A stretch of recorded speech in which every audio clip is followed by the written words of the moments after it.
kasih Pak Jelasno telah baca terjemahnya. Dengan menyebut nama Allah yang Maha Pengasih lagi Maha Penyayang, surah Al-Baqarah 87 sampai 91. Walaqad atayna Musal kitaba wa qaffayna min ba'di birrusul. Sungguhnya kami telah mendatangkan kitab, ya, yang dimaksud kitab di sini adalah kitab Taurat kepada Nabi Musa alaihissalam, dan kami telah menyusuli berturut-turut sesudahnya itu dengan rasul-rasul. Wa ataina Isa ibn Maryam bayinat, dan kami juga telah memberikan bukti al-bayinat, yaitu yang dimaksud bayinat itu adalah mukjizat, ya, kepada Nabi Isa alaihissalam putra Maryam. Wa ayyadnahu biruhil qudus, dan kami memperkuatnya dengan Ruhul Kudus, malaikat Jibril. Afa kullama ja'akum rasulun bima la tahwa anfusukum mustakbartum fa fariqan kadzdzabna wa fariqan taqtulun. Apakah setiap datang kepadamu seorang rasul yang membawa pelajaran yang tidak sesuai dengan keinginanmu, lalu kamu sombong menyombongkan dirinya, maka seberapa orang di antara mereka kamu dustakan, dan berapa orang yang lainnya Nabi itu kamu bunuh. Jadi Allah Subhanahu wa taala menjelaskan, ini masih melanjutkan tentang sikap jahatnya pelanggaran yang dilakukan oleh Bani Israel. Ya. Bani Israel ini adalah Allah karuniakan beberapa hal dalam ayat-ayat sebelumnya, ya, tetapi mereka masih saja juga melupakan apa yang diberikan anugerah Allah. Nah, di antara anugerahnya adalah Allah memberikan kepada Nabi Musa kitab Taurat. Mereka membaca, ya, mereka membaca, ingat apa yang ada di dalam kitab Taurat, tetapi mereka melupakannya. Ya, bahkan setelah Nabi Musa wafat, silih berganti nabi dan rasul, ya, mereka tetap aja membangkang kepada Allah. Yaitu di ayat ini Allah karuniakan kepada Nabi Isa alaihissalam dengan mukjizat, bukti-bukti beliau adalah seorang nabi dan rasul. Kita tahu Nabi Isa ini di antara mukjizat dengan izin Allah berikan keistimewaan. Di antaranya adalah orang yang buta bisa melihat, menyembuhkan berbagai penyakit, menghidupkan orang yang sudah mati, ya kan ya. Kemudian bisa menjelaskan berita-berita gaib. Ya, itu di antara keistimewaan Nabi Isa alaihissalam. Dan juga Allah datangkan Ruhul Kudus, malaikat Jibril, dengan membawa kitab Injil. Nah, sikap Bani Israel masih tetap saja membangkang, sombong, angkuh, ya. Jadi mereka ini mendustakan Nabi setelah, ya, Nabi Musa, tetap aja mereka mendustakan Nabi Isa, Nabi Zakaria, Nabi Yahya, ya, Nabi Muhammad sallallahu alaihi wasallam. Bahkan bukan hanya mendustakan, mereka juga sampai membunuhnya, yaitu Nabi Zakaria, Nabi Yahya. Inilah, jadi ayat ini menjelaskan tentang apa yang dilakukan oleh Bani Israel. Ya, mereka sudah berjanji, ya, tapi mereka tetap saja membangkang. Mereka adalah orang-orang yang mendustakan apa yang Allah karuniakan kepada mereka. Ya. Kalau dalam tafsir Misbah ini dijelaskan, ya, ayat ini adalah uraian tentang apa yang dilakukan oleh Bani Israel. Ya, mereka membangkang, ya, Allah turunkan setelah Nabi Musa, Nabi Daud, Nabi Sulaiman, Nabi Su'aib, Nabi Ilyas, Nabi Ilyasa, Nabi Yunus, Nabi Zakaria, Nabi Yahya, Nabi Isa, dan Nabi Muhammad SAW. Mereka semua membangkangnya. mereka semuanya mendustakannya. Ya, karena mereka sombong, bahkan mereka membunuh para nabi dan para rasul, termasuk Nabi Isa alaihissalam dan juga Nabi kita Muhammad sallallahu alaihi wasallam pun ingin dibunuh oleh Bani Israel itu, keturunan Bani Israel. Ini diantaranya ayat ini. Wa qalu qulubuna gulfun. Dan Bani Israel ini berkata, mereka ini berkata, hati kami ini tertutup. Wah, bayangkan tuh. Jadi mereka mengatakan hati kami ini sudah tertutup, sudah tidak bisa menerima kebenaran lagi. Bal la'anahumullah bikufrihim faqalilan ma yu'minun. Sebenarnya Allah telah melaknat mereka karena mereka ingkar. Sedikit sekali mereka beriman. Nauzubillahi min zalik. Jadi mereka langsung mengatakan hati mereka itu tertutup. Ya, tidak bisa menerima lagi dari nabi-nabi, ya, Nabi Musa, Nabi setelahnya, Nabi Yahya, Nabi Zakaria, Nabi Isa dan Nabi Muhammad SAW. Ya, jadi hati mereka itu telah terkunci. Ya, hati mereka itu telah dilaknat oleh Allah. Ya, mereka ini terusir dari rahmat Allah karena mereka ingkar. Ada yang beriman, tapi sangat-sangat sedikit. Ya, kalau menurut tafsir Jalalain, maka hati kami tertutup itu bahasa apa? Bahasa ejekan. Ya, bahasa ejekan bahwa dia tidak menerima lagi apa yang disampaikan oleh nabi apapun. Nah, ini bahasa ejekan. Nauzubillahi min zalik. Ya. Nah, jadi ayat ini juga menjelaskan tentang kaum Bani Israel di zaman Nabi Muhammad SAW menolak apapun yang ada di dalam Al-Quran, ya, risalah Rasulullah SAW, karena mereka merasanya hatinya sudah tertutup, tidak dapat memahami apa yang disampaikan oleh Rasulullah SAW. Nah, Allah mengatakan sebenarnya karena mereka tidak mau memahami, tidak mengambil ibrah, karena sudah durhaka yang mendarah daging. Nah, ini kalimatnya, durhaka yang sudah keterlaluan. Makanya Allah melaknat karena keingkaran kaum Bani Israel. Nah, ayat ini juga selain membuktikan kebohongan ucapan-ucapan Bani Israel, mereka juga menolak tegas Al-Quran. Ya, penolakan sangat aneh dan tidak berdasar sama sekali. Nauzubillahi min zalik. Inilah mereka mengingkari kedatangan para nabi dan para rasul, bahkan mengatakan mereka itu hatinya sudah tertutup, padahal Allah melaknat mereka. Inilah gambaran ucapan-ucapan buruk orang-orang kaum Bani Israel karena keangkuhannya, karena kesombongannya, karena mereka mendustakan apa yang disampaikan oleh para nabi. Bahkan dalam dakwahnya Rasulullah, ya, Sallallahu Alaihi Wasallam, mereka mengatakan bahwa hatinya sudah tertutup. Hati kami itu wadah yang penuh pengetahuan. Jadi tertutup itu merasa dia sombong gitu. Ya, hatinya itu sudah penuh dengan pengetahuan sehingga kami tidak membutuhkan bimbingan siapapun. Nah, itu dalam tafsir Misbah. Ya, itu. Jadi mereka ini penuh dengan pengetahuan. Ya, penuh dengan pengetahuan, merasa hati tertutup itu.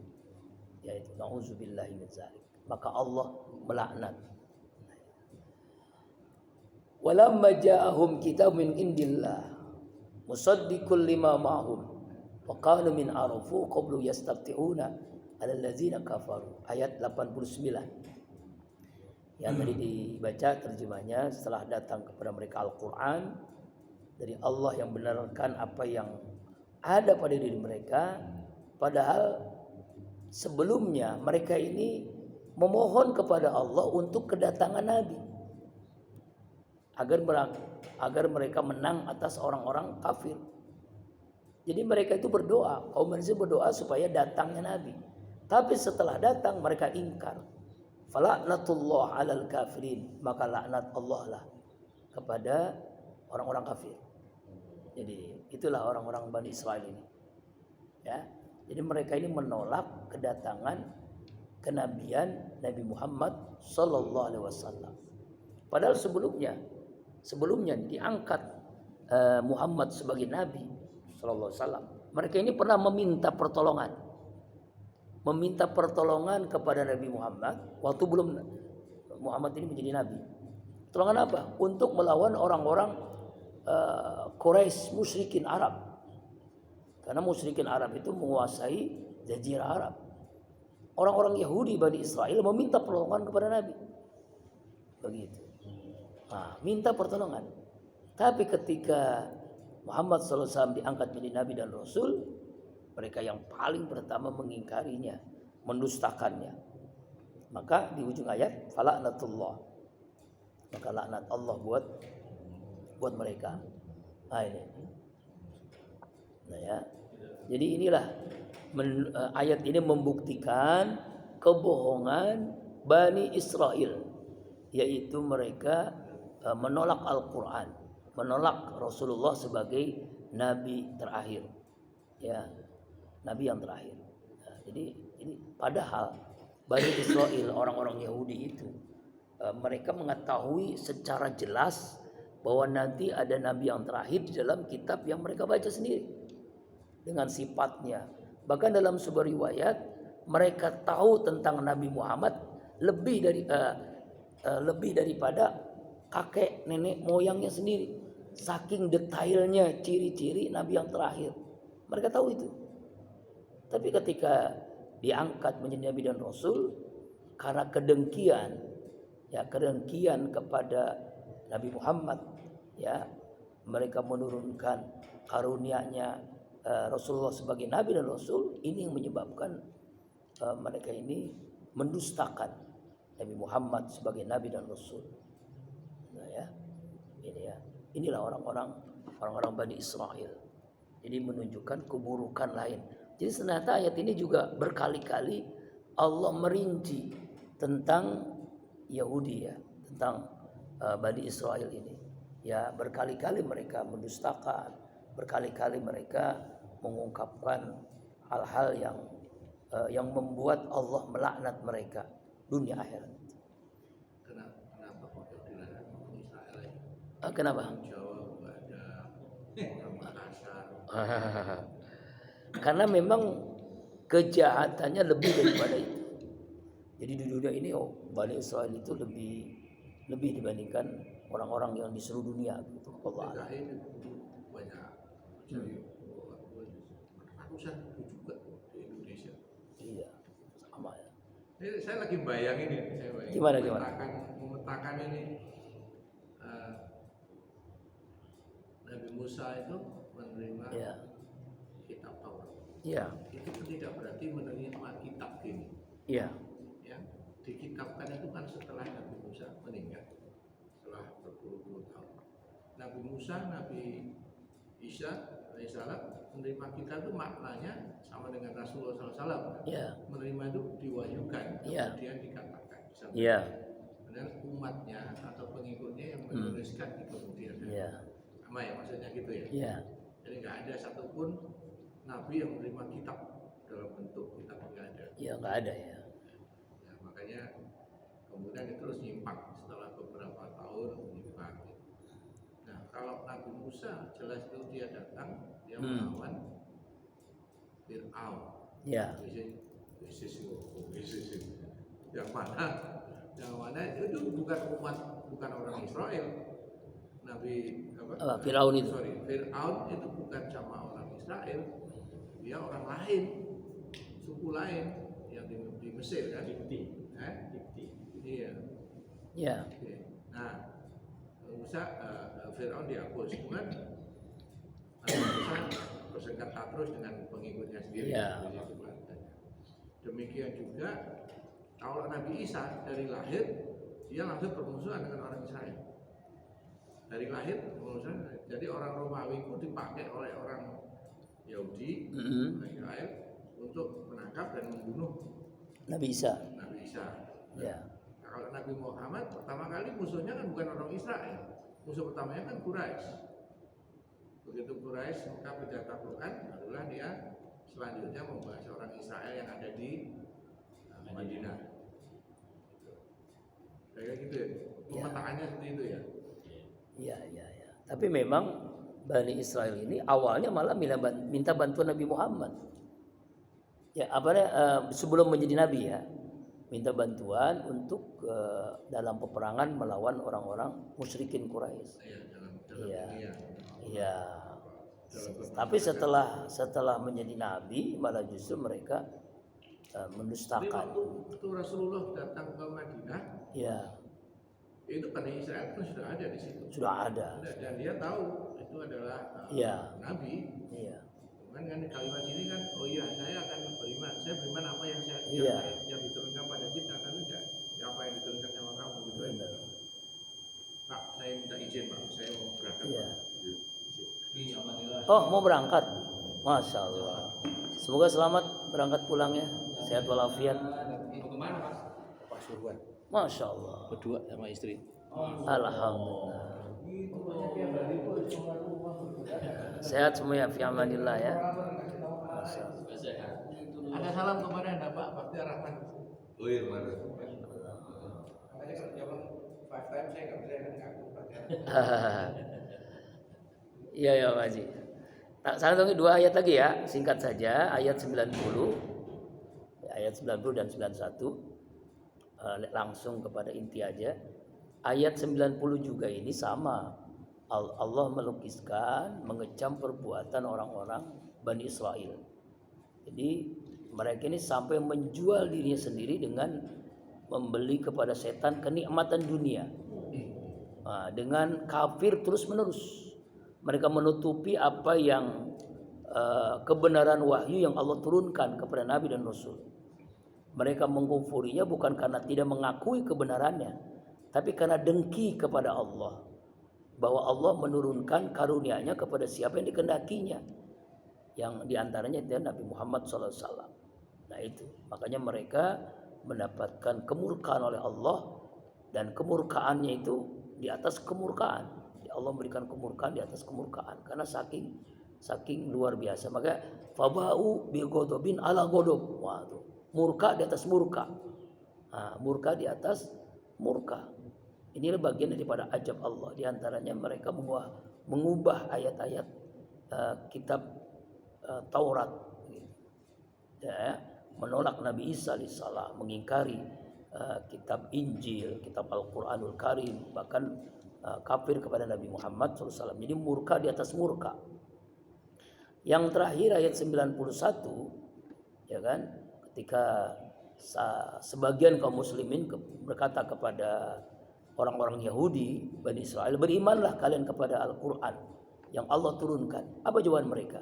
Kami hanya beriman kepada apa yang diturunkan kepada nabi-nabi kami saja. Jadi kepada nabi kami saja. Lalu mereka mengingkari kitab yang diturunkan Allah setelah itu. Padahal itulah kebenaran yang membenarkan kitab-kitab yang ada pada diri mereka. Seandainya orang-orang Bani Israil itu mengimani kitab mereka dengan sebenar-benarnya, pastilah mereka beriman kepada Al-Quran, beriman kepada Nabi Muhammad, mereka mempercayai itu. Bahkan bukan hanya itu, mereka dengan nyata-nyata membunuh para nabi dan rasul. Inilah, membunuh nabi dan rasul. Di antara nabi Zakaria, Nabi Yahya, Nabi Isa, mereka bunuh. Ya, mereka salib tuh, di antara kan Nabi Isa alaihissalam. Terus sekarang yang mengingkari orang Islam sendiri. Iya wallah. Makanya juga cinta. Makanya ada sebuah istilah al-Islam mahzubun lil muslimin. Islam itu terhijab oleh orang-orang Islam sendiri. Karena orang Islamnya itu karena cinta dengan dunia, itu yang menyebabkan itu. Waqaratul maut, dan takut mati. Karena hubud dunia dan qaratul maut itu banyak orang-orang Islam itu sifatnya seperti orang-orang Yahudi. Nauzubillahi min dzalik. Ya, demikian ya, wallahu a'lam bishawab. Ada tambahan mungkin dari yang lainnya?